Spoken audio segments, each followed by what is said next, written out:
Hola, hola, buenas tardes. Espero que estén todos teniendo un muy buen fin de año. Ya estamos terminando, ahora sí, con todas las actividades que tenemos para este año, también como iglesia, que bueno, pues esta es la última en el cual tuvimos también un descanso de nuestra reunión dominical y es parte de las actividades. El descanso también tiene que ser programado y llevado a cabo. Pero bueno, espero que estén todos bien, que hayan disfrutado estos días de Navidad, quizás de descanso para algunos, de trabajo para otros. Y espero que tengamos también fuerza, que estemos recuperando un poco el ánimo, la fuerza, las ganas para lo que viene el próximo año, para todos, quizás en planes individuales, quizás también para los planes colectivos, para la iglesia. Y no quería dejar pasar este domingo sin compartirles algo de la palabra de Dios, retomando un poco lo que escuchamos sobre Apocalipsis capítulo 5 hace dos domingos, si no me equivoco, no, hace un domingo que fue cuando estuvimos en la congregación teniendo nuestra celebración navideña, estuvimos platicando de Apocalipsis capítulo 5 y hoy quiero compartirte un poco más sobre este pasaje. Pero bueno, primero pues espero que estén todos muy bien. Y creo que este año ha sido, en lo personal fue un año atípico, con muchas actividades, con muchas cosas importantes para mi vida personal, familiar, etcétera. Y creo que todos tuvimos también un año especial. Y quizás en términos naturales, en términos de medición de métricas humanas, podemos hacer una evaluación acerca de si tuvimos un año bueno o malo, o exitoso o no exitoso, etcétera. Pero creo que después de lo que quiero hablarte el día de hoy, todos tuvimos un año quizás cargado de actividades, de cambios, de circunstancias que a veces se pueden convertir en circunstancias dolorosas, pesadas, tediosas, difíciles.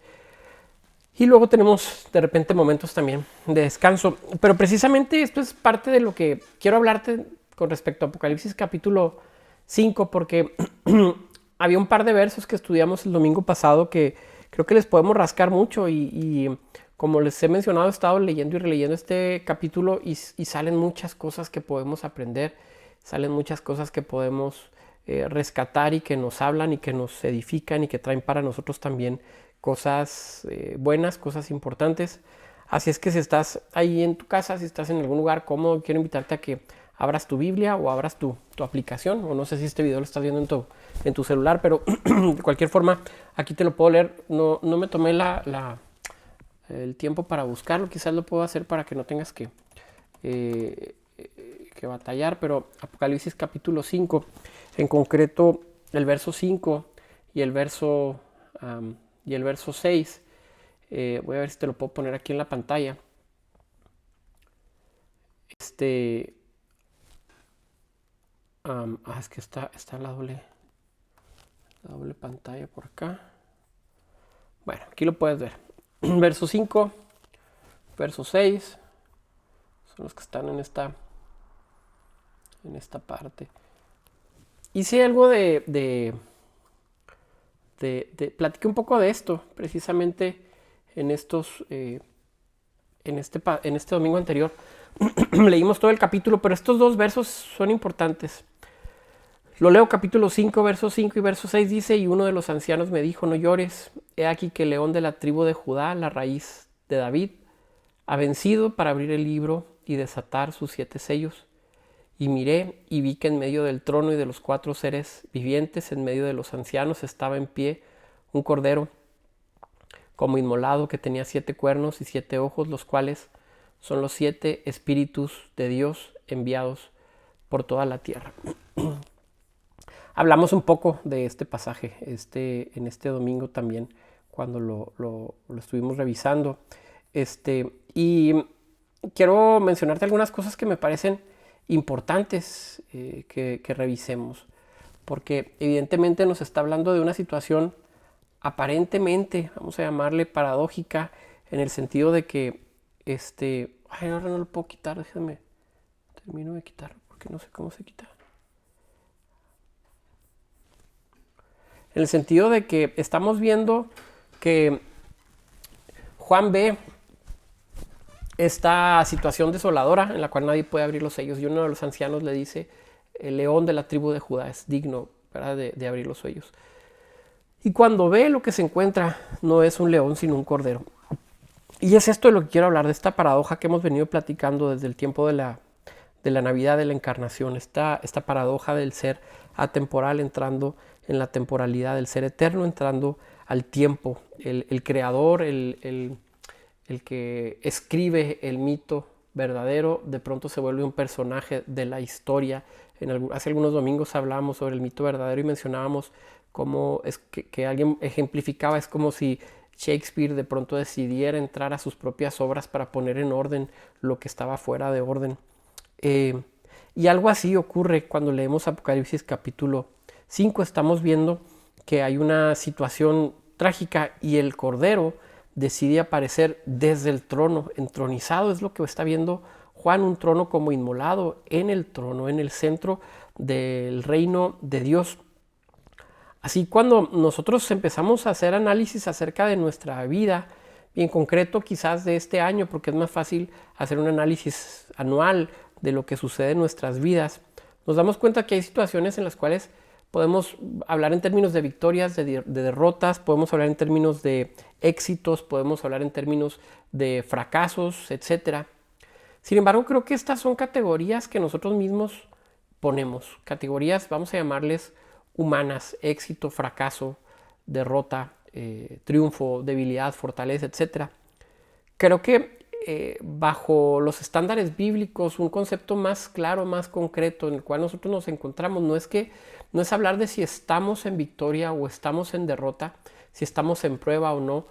Tenemos que hablar de que si estamos en Cristo o no, porque esto cambia radicalmente la manera en que nosotros entendemos nuestra vida. Si nosotros estamos en Cristo, tanto derrotas como victorias son puestas a la luz de nuestra posición en el reino de Dios por la obra de Cristo y no tanto por nuestros méritos. Es decir, nosotros vivimos los éxitos y las derrotas bajo la providencia, bajo la gracia, bajo la voluntad perfecta de Dios. Y entonces asumimos que tenemos o que hemos tenido un año victorioso o no tan victorioso como nosotros quisiéramos, pero lo asumimos bajo la gracia de Dios. Estamos en Cristo, por lo tanto lo que haya pasado es bueno o sea malo. Estamos en Cristo, por lo tanto va a repercutir en lo eterno como una bendición, como algo bueno para nosotros. Juan está viendo la situación, ve un león o escucha que el león ha vencido y ve a un cordero. Y aquí es donde vemos las contradicciones o las paradojas en Dios, porque vemos que Dios reina a pesar de la herida.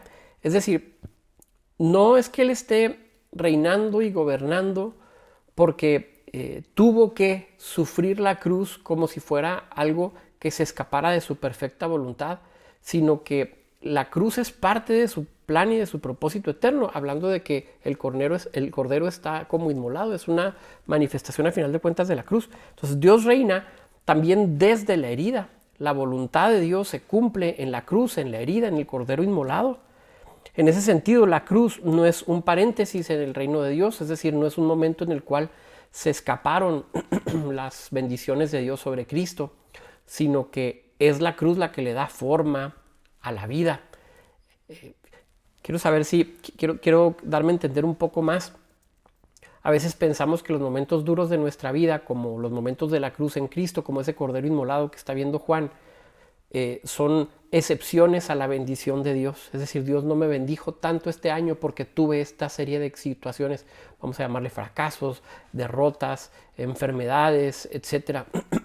Si creemos que estamos en Cristo, entonces todas estas situaciones no se viven en términos de éxitos o derrotas, se viven desde la voluntad, desde el trono, desde la soberanía de Dios siendo aplicada directamente a nuestras vidas.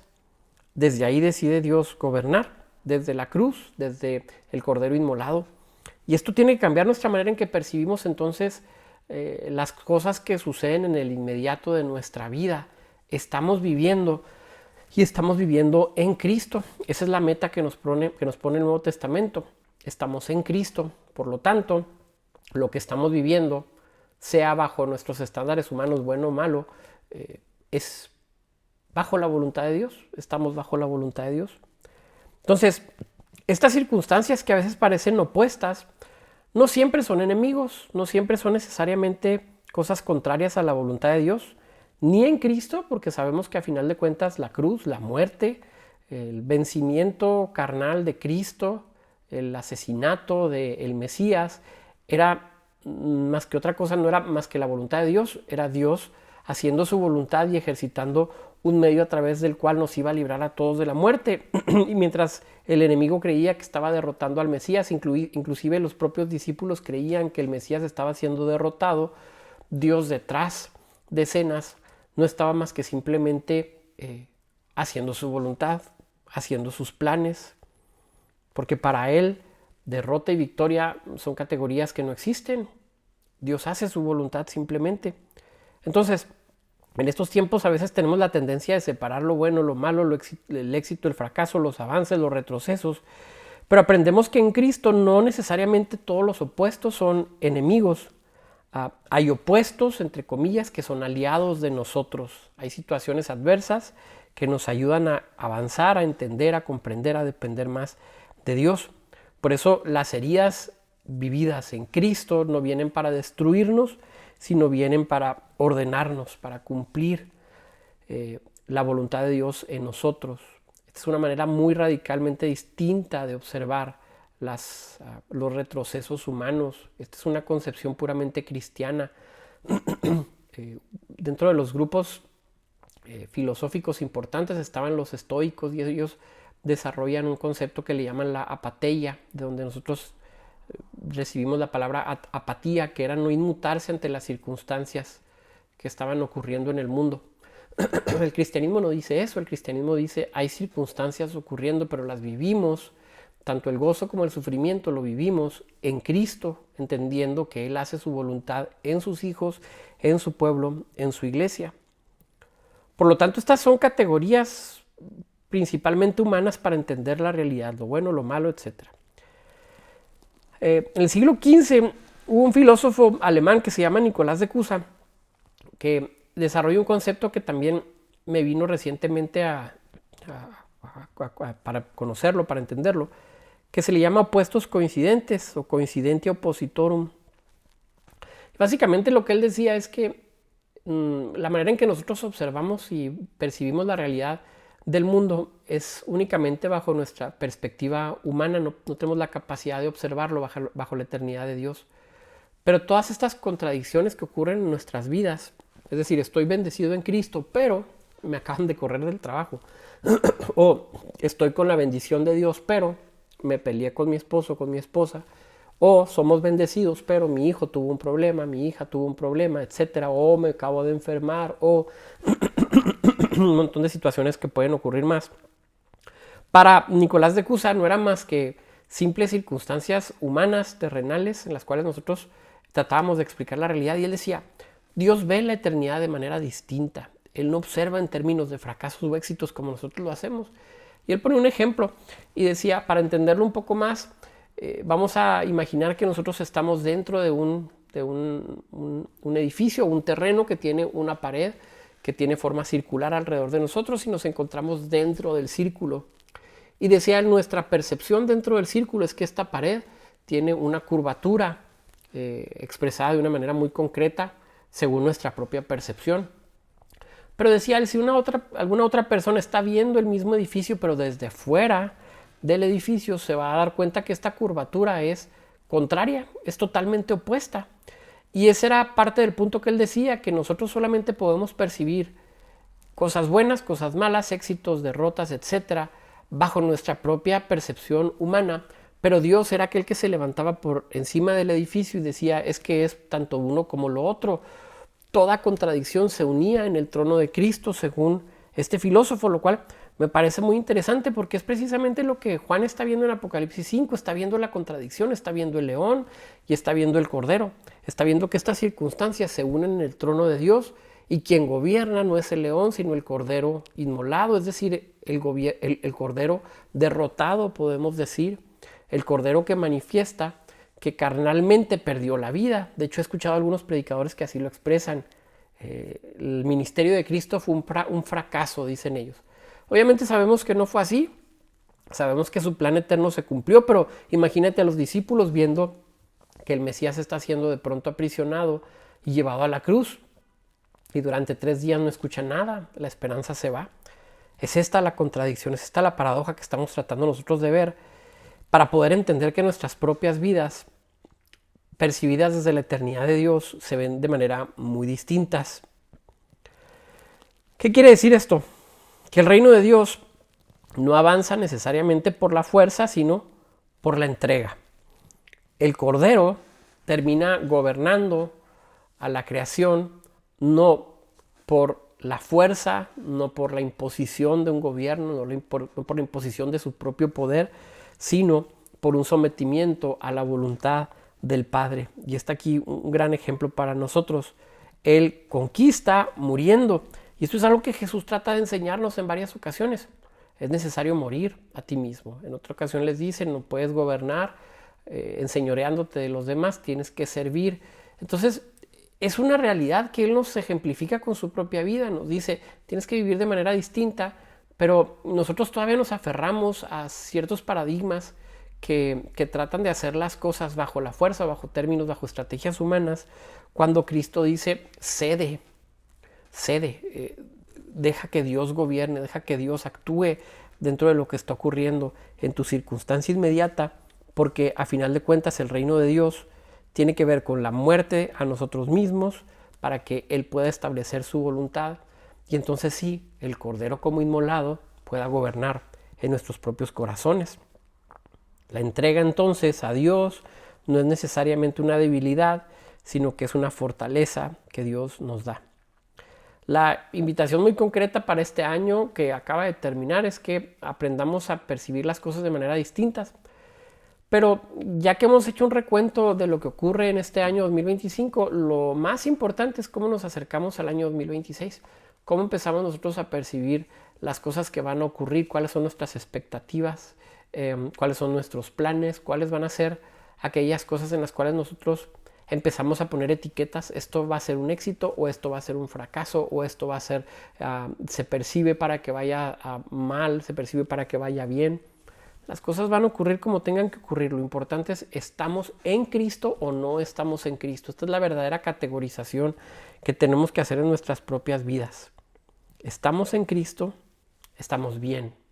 Sea que haya éxitos o fracasos. ¿Estamos fuera de Cristo?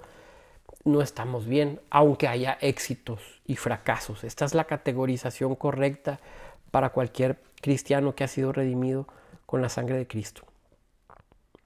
Por lo tanto, la cruz que nos toca llevar a nosotros es precisamente victoria, es gobierno. Nos has hecho reyes y sacerdotes para con Dios. Continúa este mismo capítulo de Apocalipsis, capítulo 5. Señor, que tu cruz, que tu situación contracultural nos enseñe que esto nos posicione en un lugar de bendición. Cuando perdemos, ganamos. Cuando somos derrotados, tenemos victoria. Cuando somos débiles, decía Pablo, somos fuertes. Esta contradicción es tan importante que la entendamos y lo mejor que podemos hacer es rendirnos a la voluntad de Dios. Así es que bueno, quería concluir con esto este año. Que Dios bendiga tu vida abundantemente, pero sobre todo que Dios nos permita estar en Cristo, en su voluntad, estar profundamente metidos en lo que Él tiene para nosotros en este nuevo año 2026. Este tema de los opuestos, de la oposición coincidente, tiene muchas implicaciones. Yo le he estado dando vueltas estos últimos días. Quiero comprar el libro de este personaje por ahí, donde explica más a detalle esta idea. Pero me pareció una idea fascinante que nos habla de las perspectivas, la perspectiva en la cual Dios ve las cosas tan radicalmente distintas a nosotros. Iglesia, que tengas un próspero año 2026 en Cristo, que tengamos un buen año, que tengamos un tiempo donde podamos acercarnos a Él y disfruta estos últimos días de este año que queda. Nos vemos el próximo domingo, tenemos ya reunión regular, vamos a tener comunión, vamos a empezar el año tomando la comunión, los elementos que el Señor nos manda que tomamos. Entonces por ahí nos vemos, seguimos orando por ustedes, les queremos, les amamos, que Dios les bendiga y que tengan un buen domingo y un buen fin de año. Bendiciones a todos.